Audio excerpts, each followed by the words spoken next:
आदरणीय डॉक्टर चन्नबसवा पट्टदेवरू की 135वीं जयंती और डॉक्टर विश्व नेता शतायु भीमन्ना खंडे के लिए डॉक्टर चन्नबसवा पट्टदेवरू कन्नड़ रत्न पुरस्कार समारोह आयोजित किया गया। हिरेमठ संस्थान की प्रमुख पूज्य श्री गुरुबसवा पट्टदेवरू ने कहा कि चन्नबसवा पट्टदेवरू को कन्नड़ रत्न पुरस्कार से सम्मानित किया जाएगा।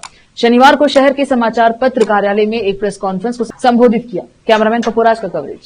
बसवಣ್ಣನವರನ್ನ ಸ್ಮರಿಸಿ ಈ ಒಂದು ಪತ್ರಿಕಾಗೋಷ್ಠಿಯಲ್ಲಿ ಪಾಲ್ಗೊಂಡಂತ ಎಲ್ಲ ವೇದಿಕೆ ಮೇಲೆ ಇರತಕ್ಕಂತ ಹಾಗೂ ಇಲ್ಲೆಲ್ಲ ಪತ್ರಿಕಾ ಮಾಧ್ಯಮದವರನ್ನ ಎಲ್ಲರಿಗೂ ಭಕ್ತಿಪೂರ್ವಕ ಶರಣಾರ್ಥಿ।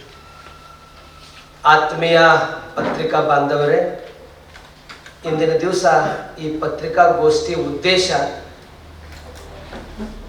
ಇದೇ ತಿಂಗಳಲ್ಲಿ 20ನೇ ತಾರೀಖದಂದು ಸಾಯಂಕಾಲ 5 ಗಂಟೆಗೆ ಪೂಜ್ಯ ಚನ್ನಬಸವ ಪಟ್ಟದೇವರ ರಂಗಮಂದಿರದಲ್ಲಿ ಭಾರತೀ ಬಸವ ಬಳಗದ ವತಿಯಿಂದ ಮಧ್ಘನಲಿಂಗ ಚಕ್ರವರ್ತಿ ಡಾಕ್ಟರ್ ಚನ್ನಬಸವ ಪಟ್ಟದೇವರ 135ನೇ ಜಯಂತ್ಯೋತ್ಸವವನ್ನು ಆಚರಿಸ್ತಾ ಇದ್ದೀವಿ।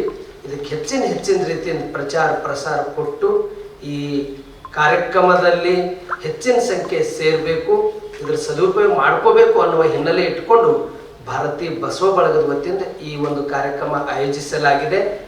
ಇಲ್ಲಿ ಡಾಕ್ಟರ್ ಚನ್ನಬಸವ ಪಟ್ಟದೇವರು ಅಂದ್ರೆ ಅವರೊಂದು ದಿವ್ಯ ಶಕ್ತಿ।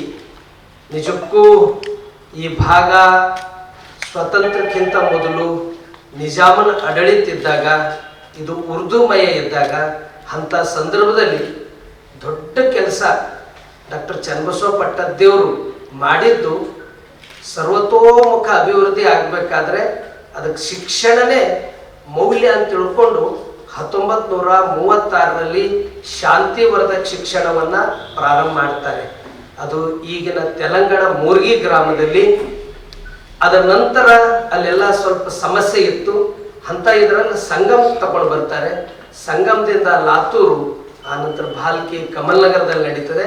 ಒಟ್ಟಾರೆ ಶಾಂತಿವರ್ಧಕ ಶಿಕ್ಷಣ ಸಂಸ್ಥೆಯಿಂದ ಇವತ್ತು ಕೇವಲ ನಾಡಲ್ಲ, ರಾಷ್ಟ್ರ ಅಲ್ಲ, ಅಂತಾರಾಷ್ಟ್ರ ಮಟ್ಟದ